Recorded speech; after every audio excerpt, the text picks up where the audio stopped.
Hey, buddy. What's up?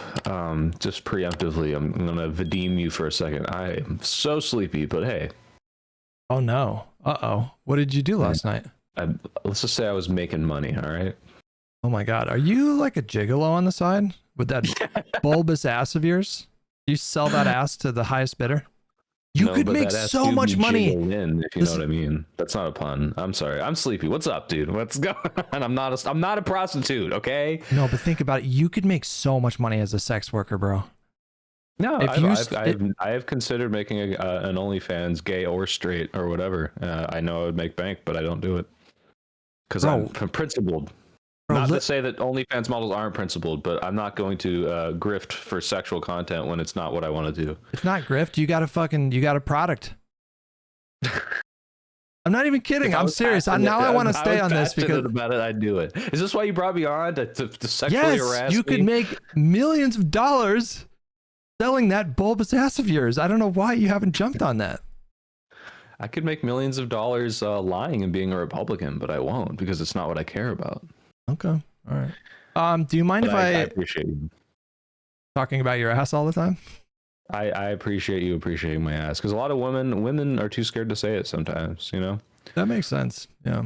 I'll make an exclusive OnlyFans for you, Hutch, and you can pay however much I would make just as a single payer, you know? It's exclusive content.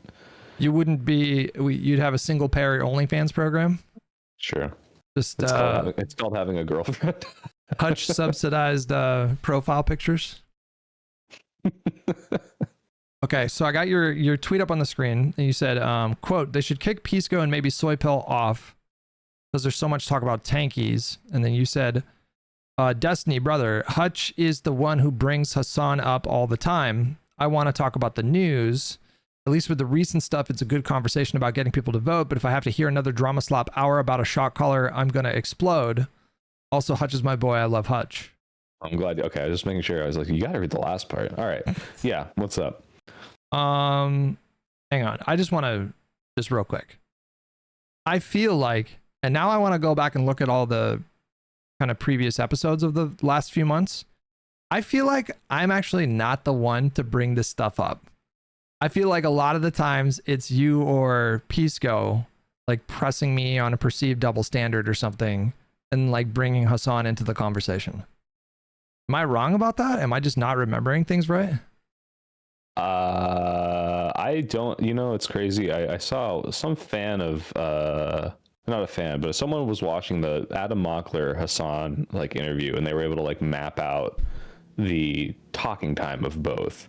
And like, that's like, oh, an objective way to see actually who's talking more. If you're asking me for that, like, I don't know, but I'm guessing given the past episodes, like the people that are usually more interested in like talking about Hasan outside of, let me be clear, the Hasan Gavin Newsom thing, I am absolutely happy we talked about that. I think that's a very important conversation. I think it's like speaks to a greater narrative. And if Hasan is bringing up things that are talking about voter apathy, lack of harm reduction, or any of these things that are playing into politics on a greater scale, I do want to talk about that. I think that matters. But like, I think the Collargate stuff, that was you, I think, right? I think you brought that up. I didn't want to talk about it, but maybe Pisco did. But just stuff like that, where it's like, all right, like this is Hasan's drama slop that we can or cannot cover, but I don't care. That's been my perception. I think if the people are bringing it up in the recent, it's because of that perceived. Hutch always wants to talk about Hasan, that Pisco's like, speaking of which, this does remind me of your Hasan, derangement syndrome or whatever, and like we'll bring it up there. But in general, I would assume the one bringing up Hasan more is you. Mm-hmm. I do want to say that I think that it's not even just Destiny, but I think that outside communities seem to perceive the disagreements and debates that we get in on the pod as being more I don't know what the word I'm looking for, like contentious. Well, they're certainly contentious, but like hostile than they actually are. And like the idea that Pisco is like a tanky is kind of insane to me. And Same. That's why I'm a little confused by this clip, because I'm like, one, this is like, I guess if you've only ever watched clips of Pisco and Hutch arguing, or like me sometimes jumping in, the reason, we do that is, one, because 90% of the other time we're a lib circle jerk, but also when we do have those discussions, it's like, hey, let's make sure this isn't a circle jerk, because I want to make sure we're actually discussing this with a fair mind. And like, if I jump in, like, my whole pushback on the Hasan stuff was not, I'm a Hasan fan, I want to defend Hasan. It was, wait, hold on, I think this isn't a fair representation of what Hasan is saying. Let's make sure we're criticizing him correctly, right? But if you just get 10 seconds clips of that, it's like, here's the two tankies, the Hasan defenders and the two libs. Like, that's what the show is. But yeah, I do get that idea based on the tweets I've been seeing recently, that people are like, don't watch all the show, which is fine, but if you get it all from clips, you're definitely going to have a skewed perception of what the fuck's going on.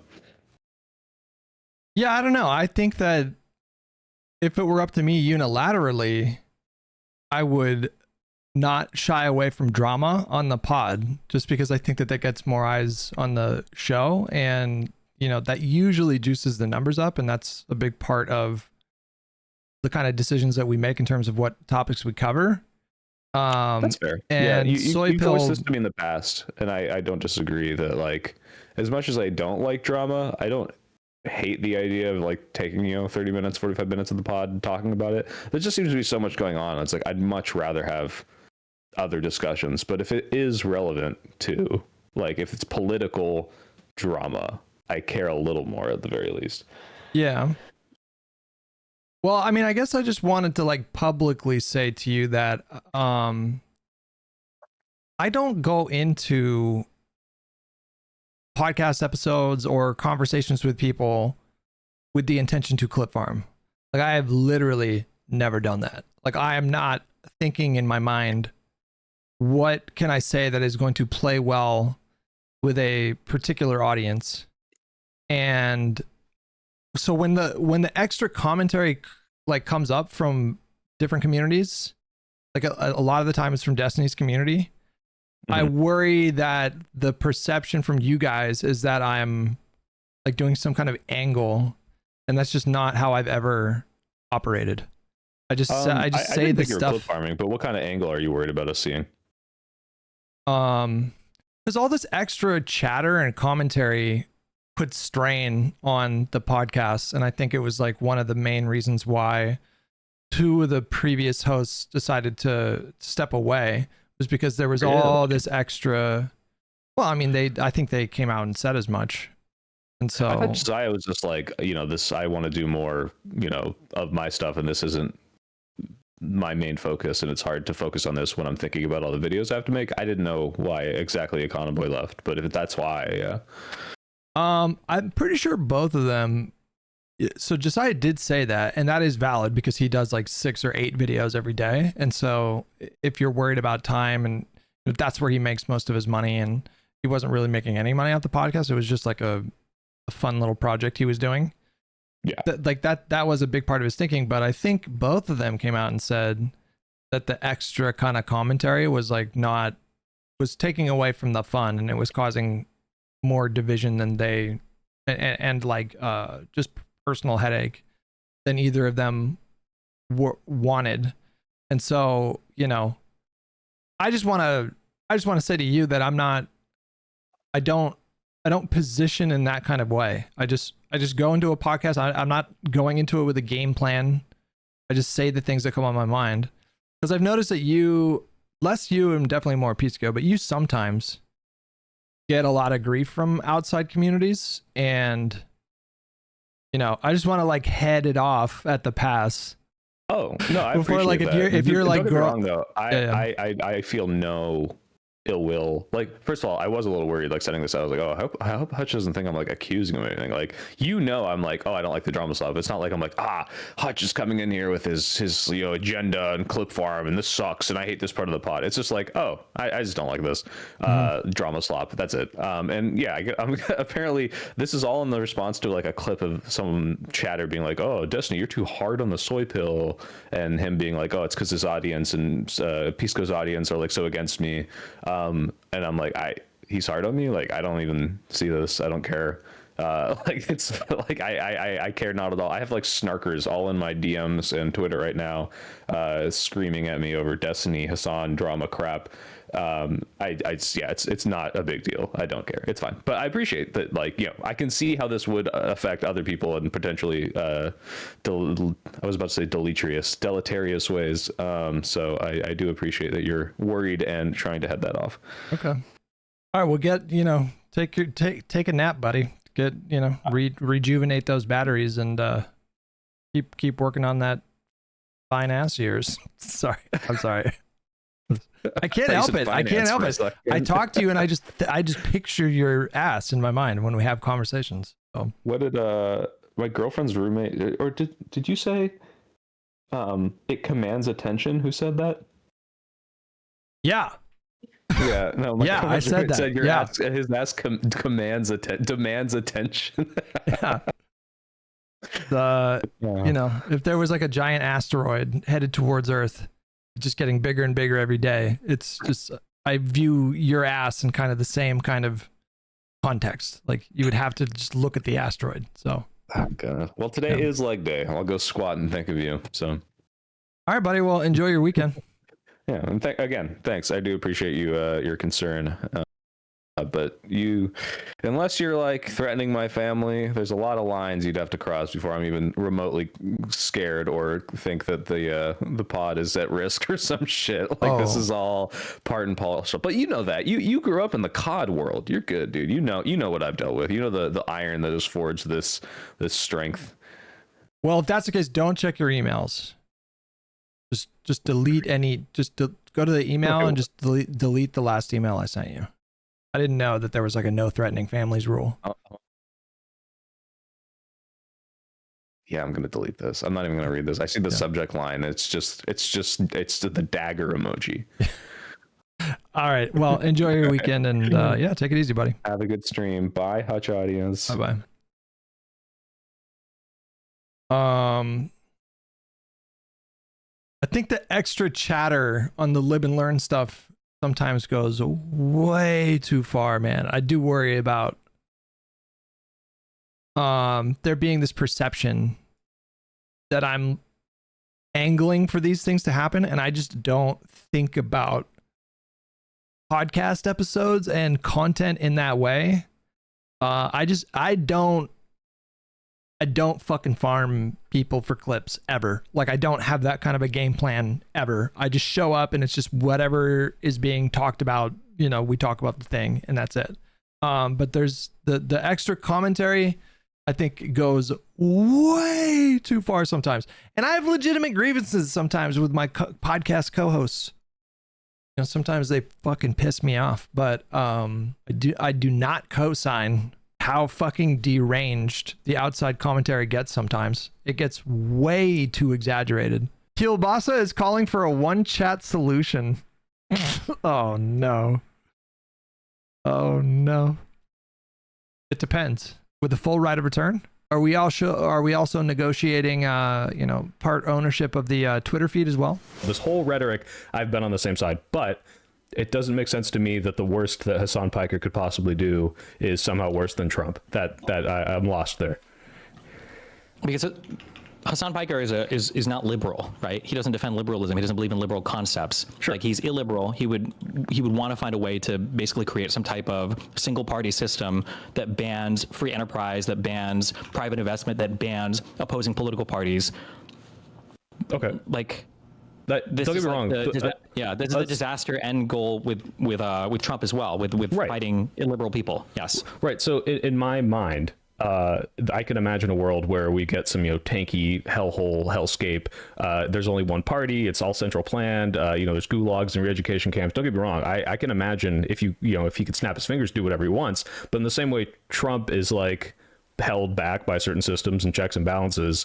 I think Hasan would be as well. And it doesn't make sense to me that the worst that either of these people could go. You don't believe this argument. You don't believe this argument. I don't know why you just did this. No, you don't. Because the argument that you just put forth here is that the only thing Hasan wants is social payer or single payer healthcare. No. So that's I did say that. I did say that in the thing, but I know that's not all that. Number two, when you described Hasan earlier, you just said he was stupid or whatever, meaning that you think that he's just kind of silly, not that he actually has a coherent political ideology that would take us away from a liberal framework. And then I also say that. It's a much different question from a harm reductionist perspective. If you're saying, well, I would vote for Hasan because I don't think he would get anything done, right? That's a totally different answer that I'm going to guess is probably never going to come up in this show. Pisco and I got into this yesterday. I'm saying the worst in case of Trump right now is really like me asking, I don't know, what's Epstein's policy platform? That was me trying to flesh out the hypothetical because my answer would be different. And I talked about it with Pisco yesterday. If it's the case that it's just copy paste, the current system and snap your fingers and Hasan's there and he's dealing with the same guardrails. And, he knows that he's not going to be able to usher in a new kind of, like a socialist utopia in the United States and get rid of liberalism. And instead, what he does is like push for social democratic policies like single payer or whatever. Then of course I would vote for him. Of course, obviously, of course. But if it's, are they able to actually execute on their grand vision of what the country should be?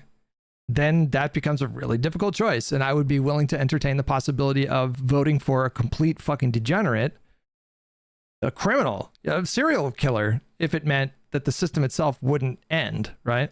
Fucking bad. Let's say like to the extent if we're looking at a spectrum of like what is being allowed within the system and all of these like rules being broken and institutions being demolished, I have yet to see a good argument as to why the worst that Hasan would want and accomplish to the same degree is worse than what's happening right now.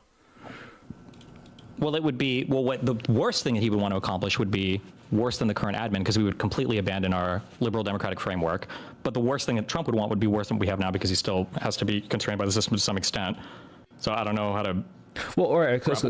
So when you come at me and you say Hasan wants to end liberal democracy, I can accept this premise given if he's like a tanky, right? But what I'm trying to say is like, yeah, okay, Trump wants this too, right? He would have a single party. I get to do whatever I want, dictatorship. So I'm like, where do these things do you just view them as exactly equal if they had exactly the same amount of power? If I have a spectrum and like liberal democracy is at like 100 and fascism is at 0, then the thing that Hasan wants is at like 3 or 4. Like they map onto each other almost as perfect circles. They just have different enemies and they use slightly different language. But okay, well, help me out then. What if Hasan was flip everything? Trump admin route, Hasan's in power right now. What is the worst thing happening right now? I see. Okay, yeah, like maybe USAID. I think the tankies are anti this for like, oh, it's the CIA or whatever bullshit. But it's like, okay, all the ICE crap, all the tax breaks, all this crap is awful, I think, and destroying our country. What to the same extent would Hasan be accomplishing with the exact same amount of power and checks and balances?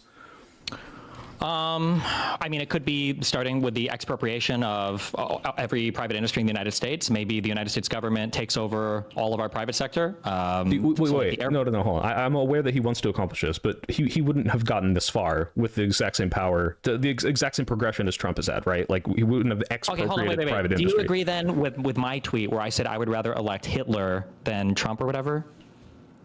Is this the one where you said, well, Hitler, in current day, would not be able to get anything done? Yeah, if that's the argument I'm going to go with, then Hitler wouldn't get anything done. He's fucking Hitler. Nobody likes Hitler. Even Republicans en masse probably. Right, which is why I'm asking if Hasan accomplished the exact same amount of progress that Trump has had with Trump's, ideal world that we're not getting to, but he's trying to get to. Hasan wants to get to this world that you're like, hey, this would be awful, single party state. It'd probably be, I guess it would be similarly bad. It would just depend on who you, things would just play out in different ways, and then I guess you'd have to try to find a way to quantify what would be worse. So for Trump, this hyper-retarded nationalist obsessive agenda, has decided to tariff the entire world, which has a hugely negative impact on our local domestic economy. Hasan Piker would start expropriating a whole bunch of companies, which would also have a massive drain on our local economy. Tariffing every other country in the world makes us a very unstable platform that nobody wants to invest in.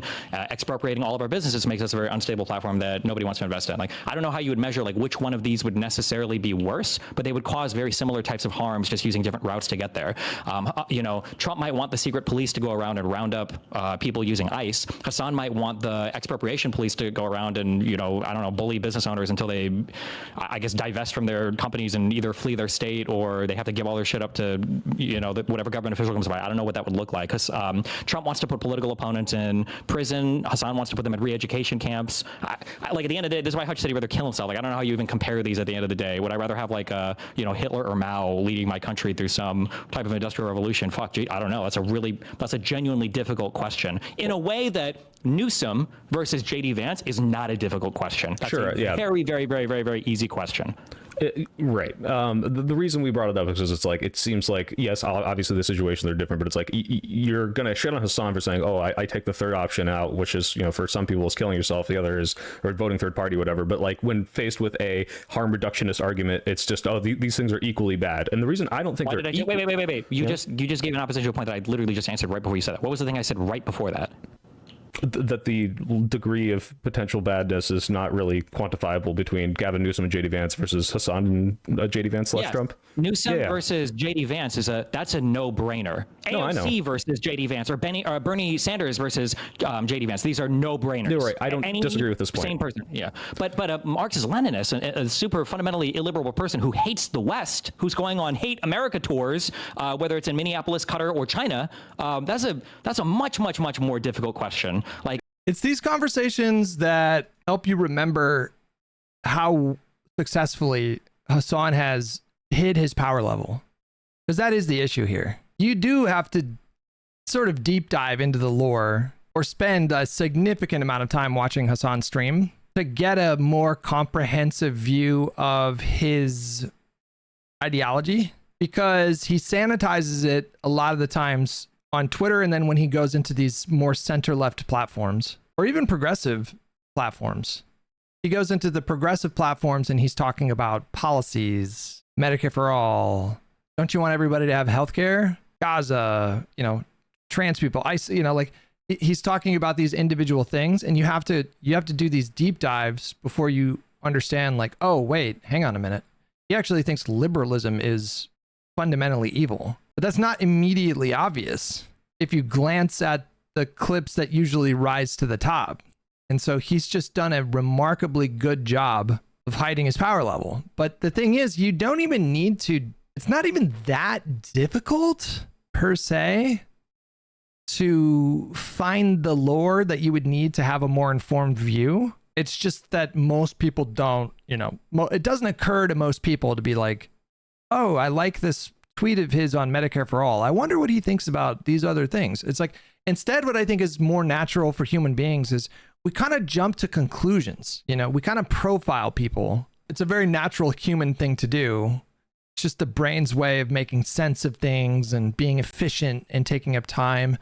And so you might see a tweet from Hasan, and then you might just make a bundle of assumptions based on that tweet. Oh, this person is probably like a Bernie Sanders, Democrat. Is a reasonable, somewhat reasonable conclusion to jump to if you're just a person who just, a Hasan tweet landed on your feed or whatever. But that's not what Hasan's MO is. He's not a Bernie Sanders Democrat. He thinks Bernie Sanders is a necessary compromise. And I would take that further. I think Bernie Sanders is an extreme compromise for Hasan. His politics are that radical that politicians like AOC and Bernie, and yes, Mamdani, they represent, in his mind, an extreme sacrifice, because basically no politicians, save for a few, Summer Lee, Rashida Tlaib, those two are probably the most radical in their politics on the left side of the aisle. And then that's kind of it. It's kind of slim pickings. There's not really a lot of, outright Marxists who think liberalism is evil. There's not really a lot of those people serving in Congress, which, that kind of makes sense. Yeah. It is. I agree. I'm sure if you were to tell Hutch, like, we could sit down and do all the math, and let's say that we find out at the end of the day that Hasan's, total revision of the entire United States would be marginally better than JD Vance's fascist derivation of the United States. I'm sure Hutch would say, okay, fine, I guess I would go with Hasan in that perspective. Yeah. But you are like, you're moving. Yeah, obviously. Fundamentally into a horribly different world there. Okay. Yeah, potentially. I think the reason I think it's still obviously a harder question, but not an impossible question, is like, okay, this person, at least on the path to getting all the things I probably disagree with, is going to get me a lot of things I do agree with. And that's why I brought up the single payer healthcare thing, or at least some sort of like universal healthcare. But Hasan doesn't care about single payer healthcare. He doesn't advocate for these things. This is lip service that he pays. He just talks about class struggle. He hates it when people bring up stuff like single payer healthcare or minority issues or trans people or whatever. He gets so triggered on these because he just wants to talk about class stuff and overcoming the proletariat. Like, he'll pay lip service to the social policies every now and then, but then when he's talking about him at a later date, he'll say these are just things that you throw up in front of the Yep. proletariat to satiate them so that they're happy with the horrible state of capitalism, and they Yep. That's exactly what he does. That is exactly what he does. I feel like, listen, I feel like we need to just revisit old clips. I think we need to do this like politicians. Politicians will repeat the same slogans over and over again. We need to just revisit these same clips over and over again to help people understand Hasan's mindset. So like social democratic policies, that's a really important thing to know about Hasan in terms of what he thinks of social democratic policies. Like most of us, you guys, for most people in the United States, social democratic policies are really progressive. The prospect of the United States establishing a NHS type system or expanding Medicare to cover everybody in the country, I mean, that would be a really progressive thing. Social democracy sprung into existence mostly like, when did they first begin? I think it was like post World War I is when countries really started to implement social democratic policies. And then especially after World War II, because liberal democracies saw what happened in Russia and saw what happened in China and saw what happened in Germany and saw what happened in Italy. And they got freaked out. They were like, shit, we can't let the material conditions get so bad that the citizens of that country do a revolution. And so that was one of in fact, it was the main reason why, countries like America implemented, like social security program, and England implemented NHS. And these were policies that were pushed by Marxists for the most part. It was Marxists. It was socialists. It was like a communists within these liberal democracies that were pushing for these policies. They would coordinate with labor unions and various labor organizations to push for important reforms like overtime pay and a 5-day work week and 8-hour workday and paid sick leave. And social democracy was born out of necessity. And Marx himself predicted that liberal democracies would try to pursue some kind of reforms. He didn't necessarily get into the details as far as I'm aware in terms of what those policies would look like specifically, kind of left that open to interpretation. But Marx's prediction was that these liberal democracies implementing social democracy or social democratic policies, he predicted that they would be insufficient, that it wouldn't be enough to satiate the proletariat, to satisfy them, to make their conditions good enough that they would not thirst for revolution. And he was just wrong about that. Social democrats came after the Marxists. No, yeah, I know. I understand that. Yeah. In Germany, they were non-revolutionary Marxists. No, there were reformists and there were revolutionaries. That was the main split when it came to Marxism. Now, again, I'm not going to pretend like I'm a fucking scholar of Marxism, but I feel like I know like the broad strokes enough to talk about this. If I get anything wrong, please feel free to correct me. But Marx, like, it didn't happen while he was alive, as far as I'm aware. It was only after Marx died. He died, when did he die, guys? Was it around like 1870 or something? He was coming up with all these, it was 1883. He was coming up with all these, he was coming up with like his theories on capitalism and his predictions and the Communist Manifesto and Das Kapital. Like he was writing all that, I think like around like 850, right? It was, or 1850 was when he was coming up with all this stuff. But it was after he died that his school of thought took on a kind of religious reverence. So the people that became adherents of Marx's philosophy, it took on a like, it became like a religion. And people treated his predictions like religious prophecy. And, it was shortly after he died that you had the Russian Civil War and the Bolshevik Revolution and Lenin's ascension to power and, the killing of Tsar Nicholas II and his family. But from that movement, there emerged two schools of thought, which was, can we get to socialism without revolution? And the reformists were saying, and I think correctly so, it would be better to avoid revolution. Like revolutions are very bloody affairs. They cause unimaginable suffering. They're not, we glorify revolutions and in shows like Andor and the arts. But revolutions are fucking murderous, bloody affairs, and most of the time they don't work out well. When we just look at the span of human history, most revolutions have not led to good outcomes. There are obvious exceptions to this, but usually it's bad outcomes. And so you had Marxists that came to the conclusion that you could sort of gradually get to the end goal of the proletariat owning the means of production, and then ultimately like a stateless, moneyless society. You could get there through gradual reforms and then avoid a lot of bloodshed and suffering and volatility and uncertainty and maybe the risk of fascism. You could get there through reforms, but then you had like the more kind of old school Marxists that were like, no, fuck that. We should be agitating for revolution. And that was like the KPD versus the SPD in Germany, the Social Democrats and the Communists. And I think when you listen to this conversation on Deprogram from 2 years ago, and you hear the way he talks about social democracy, this is Hasan here, I guess, it becomes clear that, actually, I don't even know. You tell me, is Hasan a reformist or is he a revolutionary? I don't know. He really does talk out of the both sides of his fucking mouth. Like in this conversation, he frames himself as a revolutionary who views like advocating for social democracy as a kind of necessary evil, which kind of makes him sound like he's like wanting his cake and eating it too. Like he wants to be a revolutionary at the same time that he's pushing for like reformist policies. To like put emphasis on the exact But just listen to the way that he talks about social democracy here.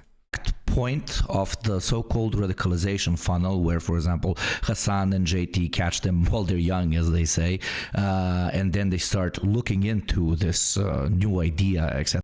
They're talking about radicalization as a good thing. Like their goal is to radicalize people and raise class consciousness, which is this is the Marx school of thought. Like it's the Marxist jobs in this struggle against capitalism to elevate people's class consciousness, to kind of shock them into seeing, it's almost like the proletariat is like Plato's allegory of the cave. The workers and the peasants at the time back then, they didn't understand that they were in the matrix, and they didn't understand that the power they had, just the sheer numbers that they had versus the bourgeois and the capital owners. They vastly outnumbered the capital owners. And if you could get them to realize how much they've been exploited and alienated from their labor, how much they've been left out of the profits, the fruits of their labor, if you could educate them on these things and wake them up, then you could help them to do a revolution. You could motivate them to rise up and seize the means of production from the capital owners. And so they see that when they're talking about, it's important that people understand, when they're talking about radicalization, that's what they mean. Like they're talking about radicalization as an essential stepping stone to their eventual goal of a Marxist economic structure. And then there's another debate. Then it gets into a different debate, because now there's a debate about like, are we trying to accomplish a socialist structure just in this country, or are we trying to have a global revolution? And so within Marxism, there were like these dividing lines. There were these different schools of thoughts. And so you had the social democratic reformists versus the communists, but then you also had the kind of Leninists. Lenin really firmly believed that they should be pushing for a global revolution of the proletariat, versus Stalin, who he was open to global revolution, but he was much more focused on like internal politics. Like I think Mao said that he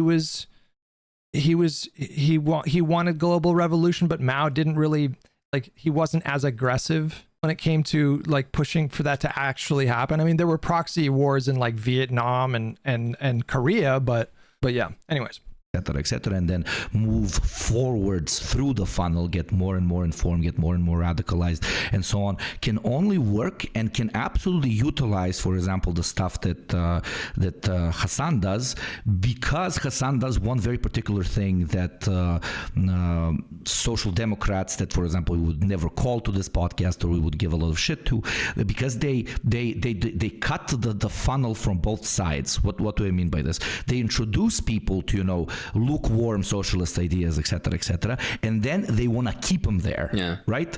Well, do you see? Does this make sense, guys? It can be kind of a lot of information if you're not really familiar with the language that they're using. But they think that social democracies are bad. They think social democracy is bad, and they're using the same reasoning that, say, the communists in Germany. They're using the same arguments, which is that social democracy was even worse than fascism. They truly believed that because they saw social democracy as a way to prevent revolution. At least with fascism, that would cause so much chaos that it would create an opportunity for socialists to capitalize and do kind of revolution. To do revolution. It's like easier to do revolution than the chaos of like a fascist state. Whereas with social democracy, it was like, well, all of a sudden, if you give the proletariat, if you give the labor class paid holidays and subsidized healthcare, and if you introduce these reforms to and this was a language that was used at the time, but to soften capitalism or to make a more gentler capitalism, then you're just prolonging the suffering that capitalism creates through exploitation and alienation. That's why they thought, literally, they really, no bullshit, they thought that social democracy was more evil than fascism. And so when they talk about social democracy, what's his name? Hakim and Second Thought, that's how they're referring to when they say social democracy, they're talking about it in an evil context. They're saying social democracy is bad. But Hasan, even though he's pushing for social democracy, and this is like Hasan's superpower, is like everybody wants to be this guy's friend. It's so crazy to me. I don't know. I don't understand. I don't get it. I really don't get it. I don't understand. I don't get it. I don't get this in the same way that old people don't get like techno music. Like it just doesn't make any fucking sense to me. Like why so many people want to be this guy's close friend. It is a complete mystery to me. Because he is such an empty vassal. He's just so empty. But that's what they're like, to their audience. They're softening Hasan. Was like, okay, well, even though Hasan is pushing for social democracy, he's doing it as like a sneaky back end. Did I say vessel? A vessel, yeah, empty vessel. Like what Hasan, even though Hasan's pushing for social democracy, he's doing it as like a stepping stone, while also agitating for raising class consciousness and revolution. That's what's happening in this conversation right here.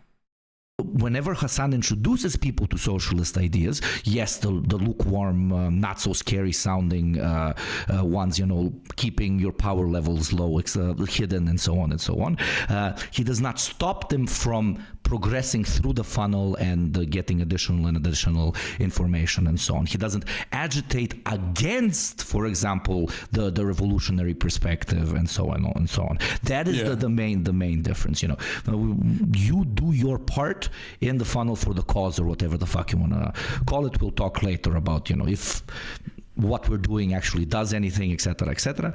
But as long as you do not try to keep people exactly there where you want them and don't want them to evolve, etc., then you're doing, in my modest opinion, a great thing for the cause. So they're laying it out very explicitly, and this is what Destiny's talking about when he says this. Allow individuals to struggle. Going to get me a lot of things I do agree with, and that's why I brought up the single-payer healthcare thing, or at least some sort of. But he's not going to care about single-payer healthcare. He doesn't advocate for these things. This is lip service that he pays. He just talks about class struggle. He hates it when people bring up stuff like single-payer healthcare or minority issues or trans people or whatever. He gets so triggered on these because he just wants to talk about class stuff and overcoming the proletariat. Like he'll pay. That's what Destiny's talking about here, right? Because they lay it out very explicitly here. I mean, he's saying in no uncertain terms that Hasan's goal is not social democratic policy. That's not the goal. at least on paper. I think Hasan is driven by ego and money and clout more than ideology, but he's delusionally convinced himself that he's just like this, radical agent agitating for necessary change and revolution and stuff. Like, he's deluded himself into thinking that, but really it's just, I mean, at the end of the day, it's about, he's making a shitload of money. At the end of the day, he's making a shitload of money. But they're saying it just very explicitly. The goal is not social democracy. The goal is not policy change. That's not what we're talking about. It's revolution. That's what it is, right? But unfortunately, there's a lot, especially for example on Twitch, motherfuckers that do the opposite, and they just because they want to farm their audience as much as they fucking can, and then they generate drama, which is almost 99% with other socialists, etc., etc. And then this is like the quintessential leftist infighting here. Like, he's not talking about like normie libs here. He's talking about people that claim to be leftists, but in his mind, these people are traitors, like class traitors, because they're not going far enough. They're not radical enough, right? And that is, I stay away from all that noise. Exactly, and that is reactionary shit. That is quite literally like anti-progressive and hurts the movement much more than it helps. So, yeah. How do I say that name? Iroclio, thank you so much for $10. Behind on stream, I thought Hasan is a basic capitalist dude, cosplaying as an ML, as a champagne socialist, getting off to people taking him seriously, but really just unprincipled and addicted to clout. Am I wrong? Again, I'll just reiterate my assessment is I think Hasan has deluded himself into thinking that he is, the second coming of Che Guevara. I do. I really do. I think he thinks that highly of himself. I think he thinks he's so coy and so sly and so cunning in his propaganda efforts. But it's hubris. It's insane hubris, because if he was that sly and coy, he would not be sharing his master plan with his stream. For example, saying, I need to repair things with Brian Tyler Cohen. That's just hubris. That's just him just like laying out his master plan so that his audience can see how cunning and smart he is. You guys just need to trust me, okay? Trust my judgment. I need to repair with Brian Tyler Cohen. There's a strategy. There's a deeper strategy to it, okay? Just trust the process. Don't question me. Like it's all very narcissistic and self-indulgent and just silly, Those are the two different. I hate wreckers, right? I mean, they've always been around, and I think like originally, even that right there, like the language of like wreckers, wrecking was a crime specified in the criminal code of the Soviet Union in the Stalin era. It is often translated as sabotage. However, wrecking, diversionist acts, and counter-revolutionary sabotage were distinct sub-articles, and the meaning of wrecking is closer to undermining. So the whole, he's using language that you have to like, wait, what did he say? Wreckers? What is that? So it's like, again, all of it is very esoteric. And so he's like, no, I'm not like the others. That's what he's doing here. He's like, I'm not like the other insufficiently radical leftists on Twitch. Okay, there's like a deeper strategy to what I'm doing. Do you guys follow? Like it's it's all a bit silly, right? I'm not like the others. I'm not a wrecker like the others. Originally, wreckers would operate like almost like in a way that you salt a workplace, right? Like they would come in, they would have a different ideological perspective, and they would do these things. Nowadays, I think in America, especially. American exceptionalism, American individualism, American capitalism is so ingrained in the minds of people that like they do it without realizing. Like there are plenty of forms of what people would consider radical politics in leftist spaces that people engage in, where they are unintentionally doing wrecker shit without recognizing that they're doing that. You have anarchists. Anyways, you get the gist of it. But this conversation tells you what you need to know about the way that his mind works. When he goes on Pod Save America and calls himself a progressive, he is using specific language. He is consciously being deceptive. And unfortunately, in the current zeitgeist, like nobody knows this. Nobody knows this. I don't think the pod boys know it. I don't think these other center-left platforms understand. I know for a fact, like I've had it podcast lady, she doesn't know what he's actually about. Like none of them actually understand his stated beliefs, his stated positions, his goals. They don't understand. Vishy knows. That's true. Vishy knows. Lip service to the social policies every now and then, but then when he's talking about them at a later date, he'll say these are just things that you throw up in front of the proletariat to satiate them so that they're happy with the horrible state of capitalism and they allow it to endure.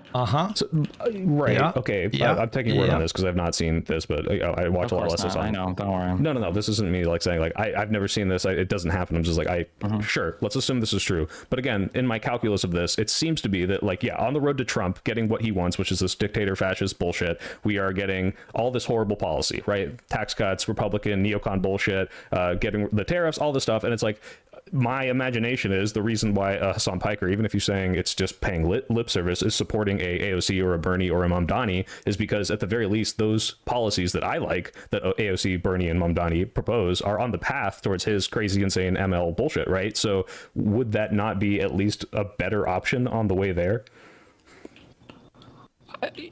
Like maybe, but we're engaged in, there's like a heavy predictive philosophical, like a lot of guesswork. Like this is not an easy question in the way that JD Vance versus Newsom is an easy question. No, I agree. It's not the same degree, but it's so much easier for me to say, obviously I align with a Marxist-Leninist on more things than I do anything on the right? I don't even know. I mean, yes. I mean, yes, in terms of like the broad goals. But for me, when I think about a Marxist-Leninist, it kind of doesn't matter if on paper they have quote unquote good intentions. It doesn't matter if their goal is a more egalitarian structure.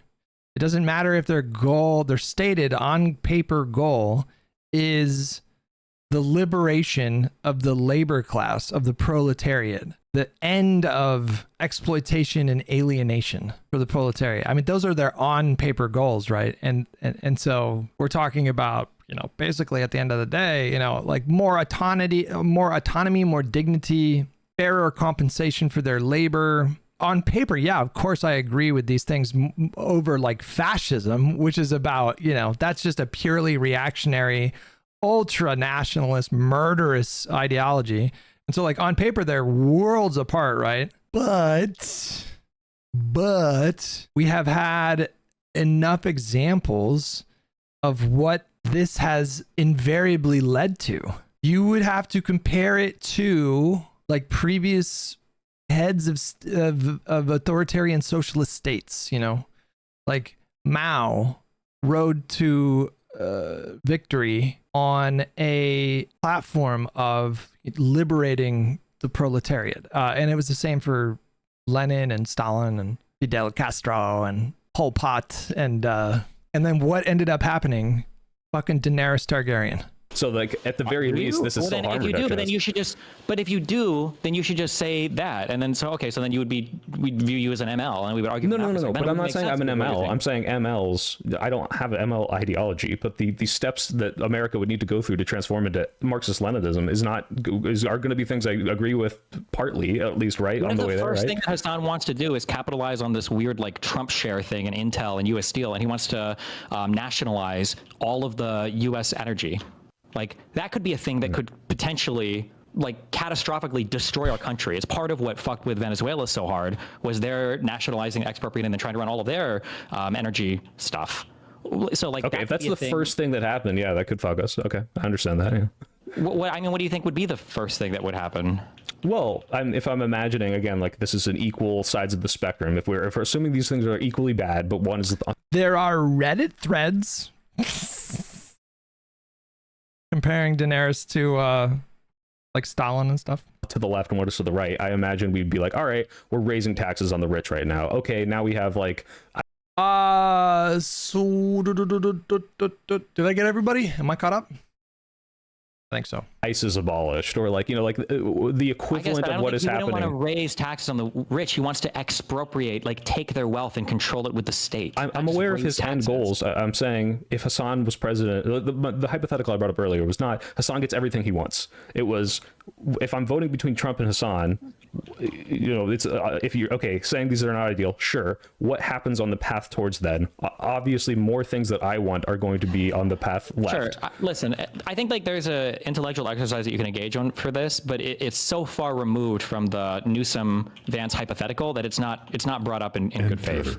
Like this is like having a debate with somebody over, you know, whether or not a 16-year-old girl could consent to Jeffrey Epstein, and then you bring up like a case study of a hyper intelligent 9-year-old, and it's like well, could a 9-year-old theoretically hypothetically engage sexually with a person if their brain developed twice the speed? And it's like, I guess, but like in the context of the Epstein conversation, this is not brought up in good faith. This is not like an appropriate forum to discuss that particular topic in. Much the same that like on Hasan Piker's way to realizing a Marxist-Leninist version of the United States of America, could the first few steps he take also be the same steps that a super progressive person would take towards like taxation or social welfare?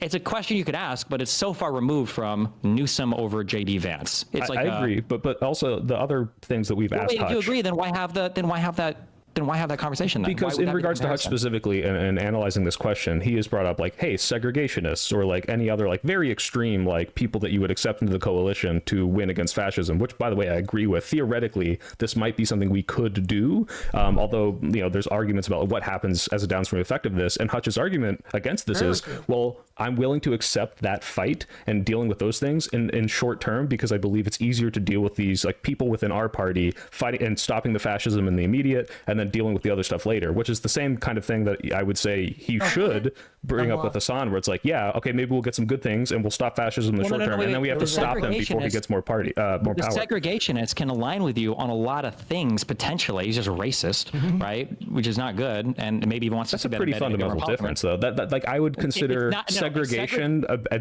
pretty much like ML in terms of this is completely incoherent with my ideology. Sure, you would just be completely and totally wrong. Like a segregationist could want single-payer healthcare, they could want private enterprise, they could want freedom of speech, they could want protection for religion. Like a segregationist theoretically could want all of these things. They just think that different races of people go in different areas. An ML is going to be fundamentally misaligned with liberals on a whole bunch of things. And ML will say, I don't like segregation, right? Like there are things I could find overlap, but I'm still like, I heavily disagree with this person, right? Like this is what I'm saying is like in both of these cases, these are heavily people that I do not want in power, period, but might accept.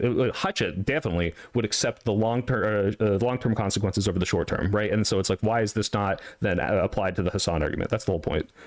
Well, I guess it comes down to how much you think you have in alignment with them. I don't think a true liberal will have much in alignment with Hasan Piker or those types, like with ML types. You're just not going to have that much in alignment.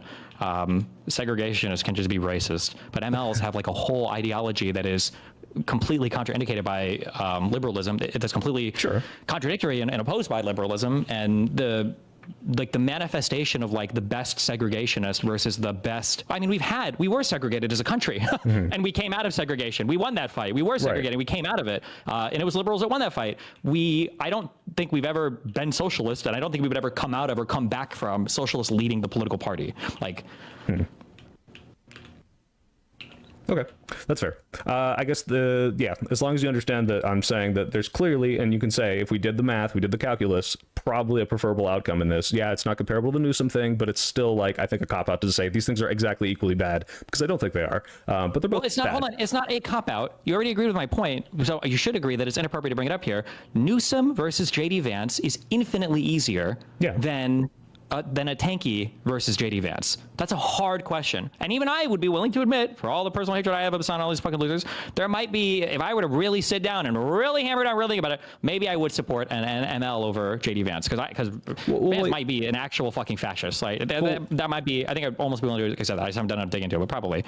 But that would require it's a lot of thinking. I don't have to think about AOC versus Vance. I don't have to think about Bernie Sanders. I don't have to think about Ilhan Omar versus Vance.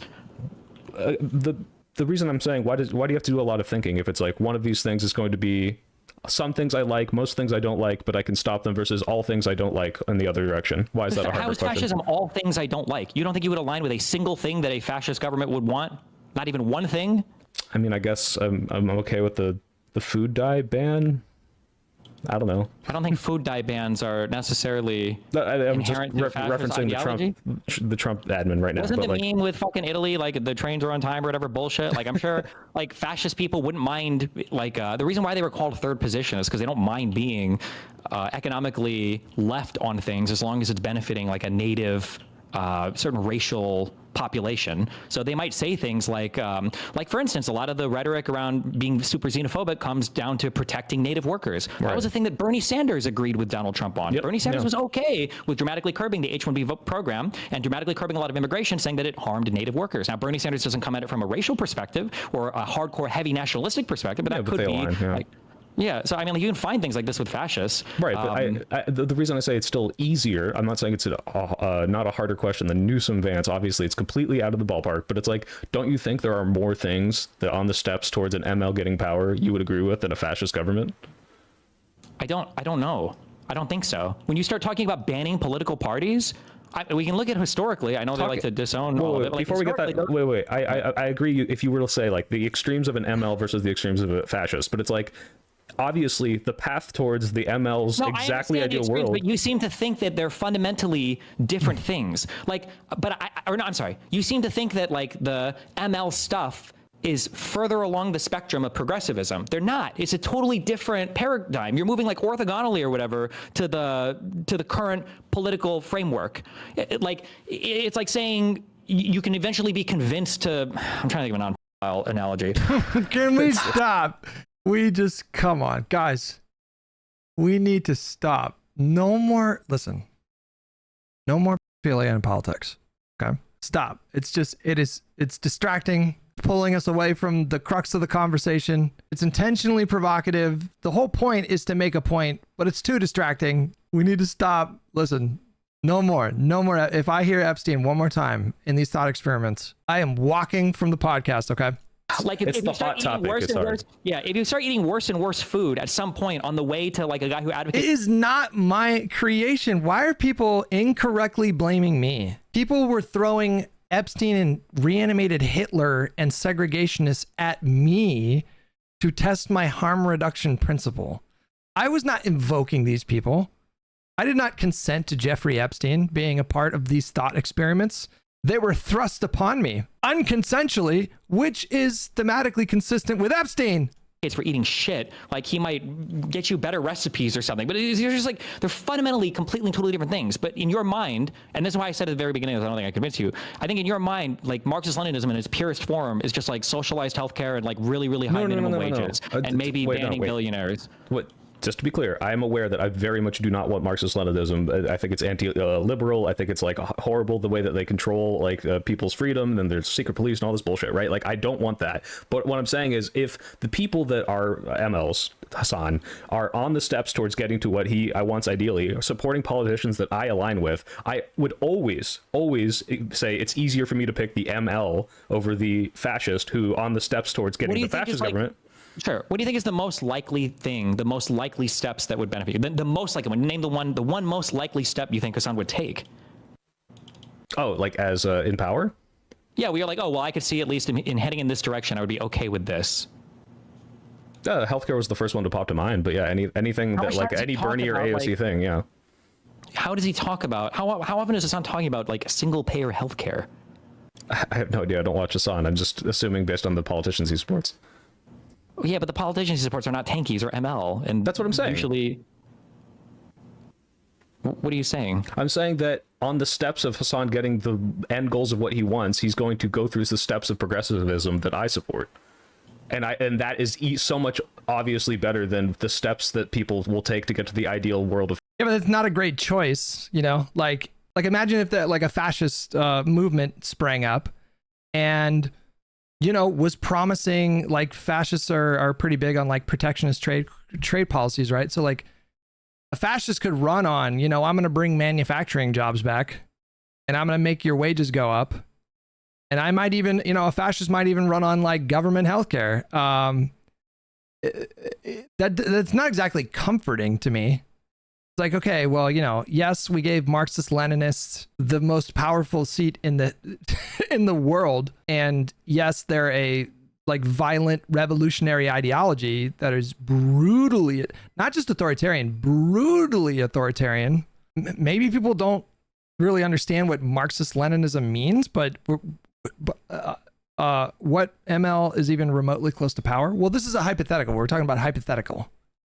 It's a thought experiment. So like, would you vote for Hasan or somebody else? Well, Hasan is an ML. He is a Marxist-Leninist. To what end? I think those thought experiments are more about rooting out your political ideology more than they are rooting out the hypotheticals, But in the broader context, this is a part of a larger conversation that's been happening, basically kicked off by Ezra Klein, about, who would you share a coalition with? That's kind of the more kind of meta conversation. What is the appropriate strategy for Democrats moving forward? Should they try to court like actual tankies, or should they pivot more to the center and just ignore the tankies? You guys know how I feel about that, but a Marxist-Leninist, like Lenin, when we're talking about Leninism, it has some defining characteristics that I think should make any rational person nervous. Leninism seeks to like establish a vanguard party, a group of intellectuals and intelligentsia, academics, people that are educated enough because the filthy, stupid proles are too stupid to do their own revolution. And so you need a vanguard party that is going to, be at the top of the revolutionary movement and sort of decide how it plays out. You would have like a secret police. You would brutally crack down on political opposition. You would ban, if not ban political opposition altogether, but you would certainly ban any political opposition that was a threat to your movement. So if there's like a smaller kind of sub-party, but they were not, necessarily opposed to the interests of the vanguard party, then maybe you let those parties, be a thing. But any party that would be a threat to the vanguard party or the revolutionary movement or the socialist structure would be banned. It's a violent, brutally authoritarian system of government, but to a tanky, it is necessary to defeat a system that they think is worse than fascism. They think the capitalist world order, the liberal capitalist world order, is fundamentally evil. And so so now it's like a trolley problem with them, right? That's all life is, guys. At the end of the day, life is just trolley problems all the way down. That's all life is when you really think about it. It's just one trolley problem after another. To a tanky, the brutal, authoritarian, violent suppression of any real political opposition is a necessary evil. Like, you're going to need strong men capable of, it's like Nietzsche. It's like will to power. You need strong men that are willing to get their hands dirty and do necessary evil.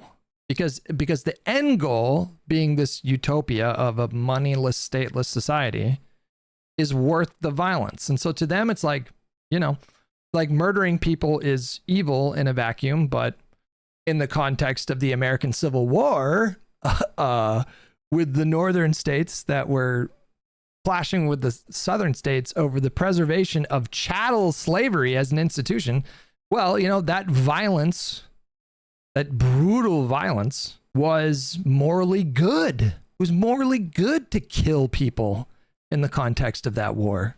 And it all springs from your foundational beliefs. So like if your foundational belief is that capitalism is evil and it is destroying the world and it's alienating people from their labor and from their fellow human beings, and it's dehumanizing and it's grossly exploitative and it's irredeemable, well, then at that point you would be willing to do violence to make sure that suffering ended. But that's where it comes from. That's why they believe these things. That's why they say these things. To them, it's not radical. To them, the capitalism itself is radical. To them, capitalism is the thing that you must be willing to compromise for if you're actually serious about ending it. And so that's the justification. That was Lenin's justification. But also you need to look at history through the lens of like the Bolshevik the Russian Revolution. You have to look at it through the lens of like they were revolting against a brutal monarchy. It was brutal. Like the previous system was even worse than the system that ended up being established in the Soviet Union. And so it's not even that people had necessarily, they were the people that were revolting against the monarchy, which, and then the revolt evolved into a revolution. They were justified. They were justified in violently seizing power. The Tsar and the monarchy and the powers that be in Russia at the time were brutal. They were fucking brutal. And that was hubris. They thought that they could just treat the Russian peasantry and, treat the working masses like absolute fucking dog shit and massacre them in the streets when they did non-violent protests. That was hubris. They didn't think that would ever like blow up in their faces. They were living a life of like extreme decadence and luxury and wanting for nothing, while the Russian peasantry and the people there were like experiencing, fucking famine, and were being ordered to fight in the trenches in World War I for absolute dog shit pay with unimaginable conditions. Like imagine having to serve in World War I and you don't have boots. You don't even have fucking boots. How many people died because of infection because of that, And meanwhile, their superior officers were positioned, maybe like 100 yards away in a fucking tent, like a heated tent, and they had fucking prostitutes coming in, and like it just all this resentment and anger built and built and built and built and built, and then it exploded. Well, no, I was talking about the Bolshevik. Maybe I obfuscated a little bit there, but and to be fair, I'm still learning about a lot of this stuff. But the people that took part in the Russian Revolution were justified in overthrowing their government. It's just a shame that the people that were leading that revolution were these strict, dogmatic adherents to Marxist, to Marx's analysis of capitalism and Marx's prescription for what would happen, his prediction for what would happen. And so they saw themselves as like fulfilling, it's like the equivalent of, like a Christian supporting the establishment of Israel because they feel like it's fulfilling biblical prophecy. And that is how the Marxists saw themselves when they led that revolution. Anyways, how did we even get on this? Fascism. Okay. I'm not saying that you're wrong or that I even necessarily disagree. I'm just saying that I would have to sit down and think about this a lot. But to go back to my point earlier, whatever the answer to this question is a much more difficult question to answer. Yeah, I've already considered that. It's a more difficult question, but it's still an easy question for me, right? That's because you either are super naive about what Hasan believes, or you're much closer to the ML position than you're letting on. But it's it has to be one of those two things. But then the question is, why the comparison between Hasan and JD? No, the February Revolution was, you might say in modern terms, like based. It was a group of thousands of poor Russian people who had been wildly exploited and oppressed and forced to endure like so much suffering as a result of the way that like the Tsar ruled. Like, of course they were justified in taking up arms and violently seizing control of the state. But then what happened after that? You had these dogmatic followers of Marx who they believed that they were, it was like the first socialist state, right? Like it was like the first, like that was like the first kind of experiment on, okay, let's take Marx's idea and fucking ideas and do them. And so they didn't have the benefit of hindsight. Like they didn't have the benefit of 100 or so years of all these other examples of socialist governments that went down these like really dark paths. There was none of that. There was no precedent for what they were doing in Russia. And so it's a mistake, I think, to look at Lenin as though he was this like pure evil, Like I don't think that's a fair kind of critique or analysis. You could even bring yourself to taking the position that what Lenin, the reasons why he believed the things that he did made perfect sense. Now, Stalin, that's a little bit different. Stalin was, there's a way stronger case to make that Stalin was just kind of evil. You're only defending Lenin because he's a fellow bald. True. I mean, Lenin himself, you know, when you look at the personal angle, it makes sense why Lenin became so radicalized. Lenin he was born into, you know, relatively wealthy family, not super rich, but they were like petite bourgeois. And his brother, his older brother, was radicalized by the conditions in Russia at the time. And, you know, he and some other friends got into like revolutionary stuff. And I think they were planning to murder someone in the Russian, I don't know. They were planning on doing something really radical.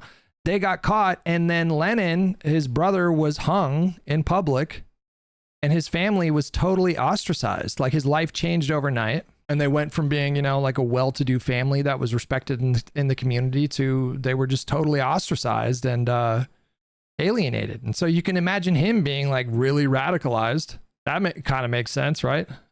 But Stalin, you know, Stalin, he just got drunk with power. I mean, even before he took over, like before he kind of usurped Lenin's role at the top after Lenin died, Stalin was showing signs right away that was like not somebody that you should give power to.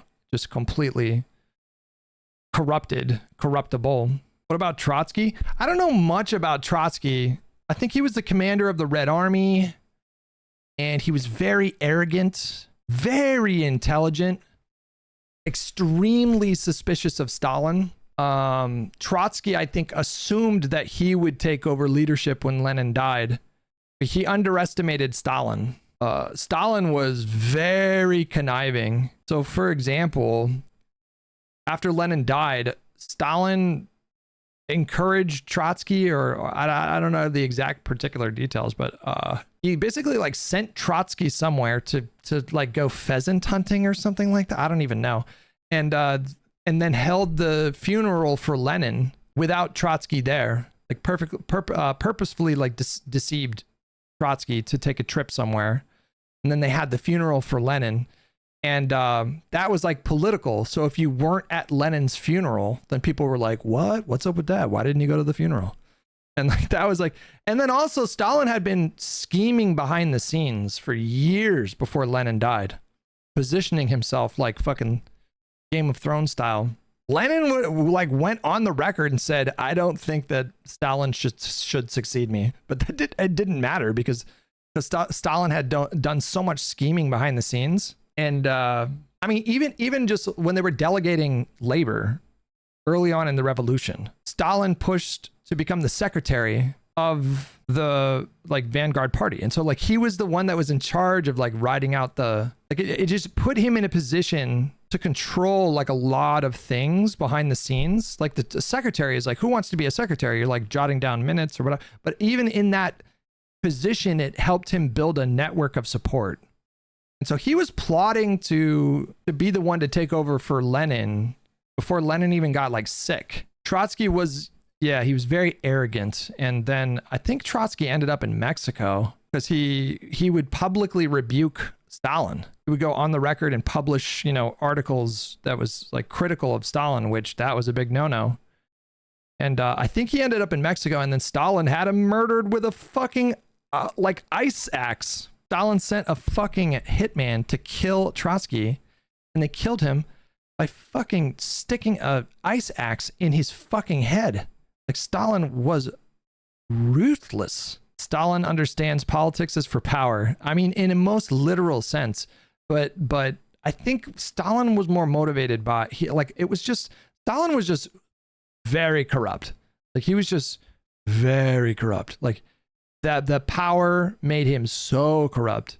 It also made him arrogant, extremely arrogant. So he sends an emissary to negotiate with an emissary from Hitler, and then they come up with the Molotov-Ribbentrop agreement or whatever it was called, and they carve up Poland.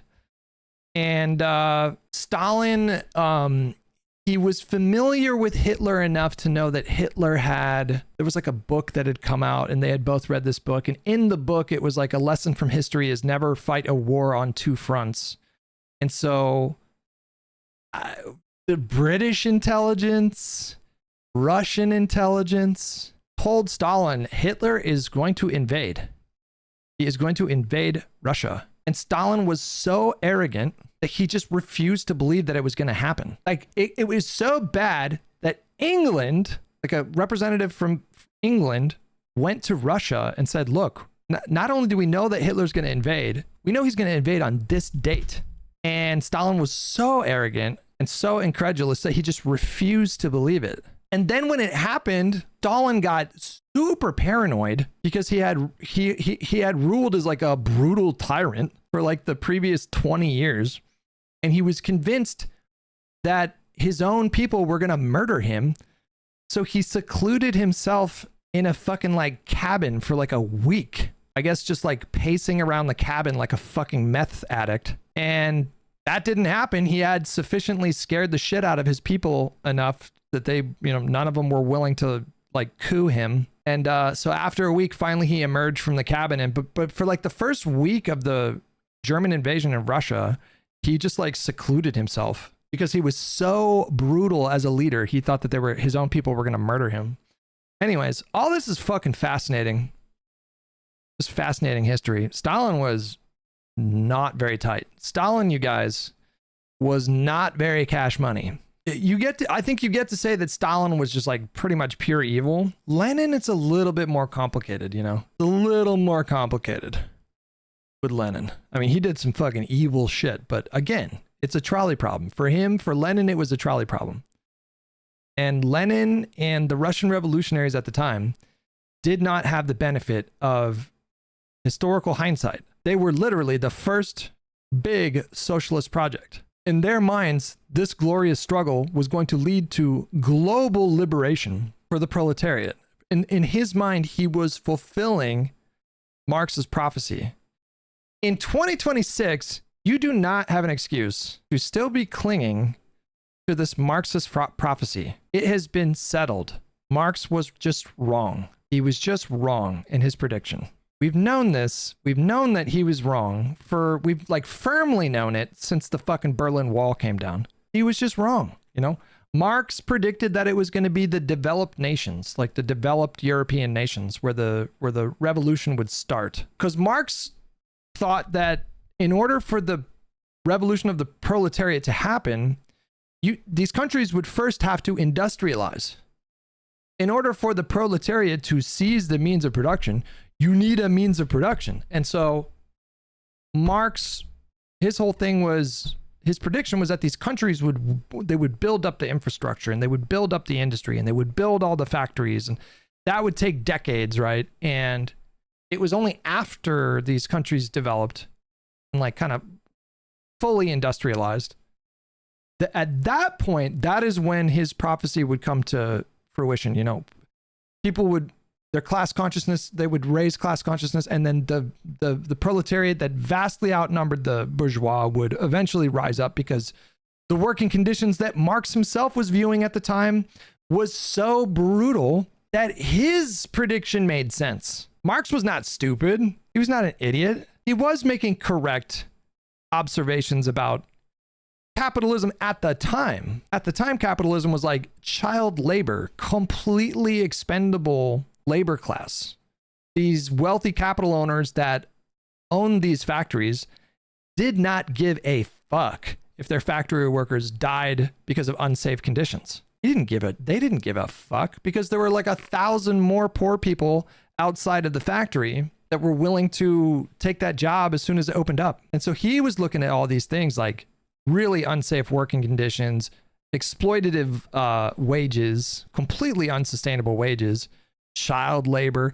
He was looking at that and he was like, there's no way this can last forever. He was like, there's no way the capital owners are going to be able to get away with exploiting the proletariat in this way. They will eventually rise up and overthrow the capital owners and seize the means of production. And, And he wasn't really like wrong about that necessarily. It's just what he didn't imagine was that the experiments with social democracy would stabilize capitalism. It would create conditions that were good enough to stave off any kind of revolution. He didn't imagine that the reforms that the that the capitalist countries would implement would be enough. He didn't think that they would be enough. And that's what he was wrong about. He was wrong about that. And then he was also wrong about where the revolution would start. Because it did not start in the most developed European nations. It started in Russia, which had some industry, but it was largely an agrarian country. These were like farmers and peasants. So he got a couple like, you know, predictions wrong, but the most incorrect prediction he gave was that the reforms wouldn't be enough, and the proletariat and the working class, they would still want to rise up and, you know, murder the people that have been exploiting them and alienating them from their labor. He was just wrong about that. And so if you're a Marxist in 2026, if you're still like a Marxist-Leninist in 2026, it's just like so fucking silly. Like if you were a Marxist-Leninist living in the country in the 50s, 60s, 70s, that wouldn't be crazy to me. The jury was still out on capitalism versus, you know, communism. It was not settled. The Soviets were competing with America on so many different fronts. And so that was what the Cold War was all about. Like what ideology, what system is going to be successful?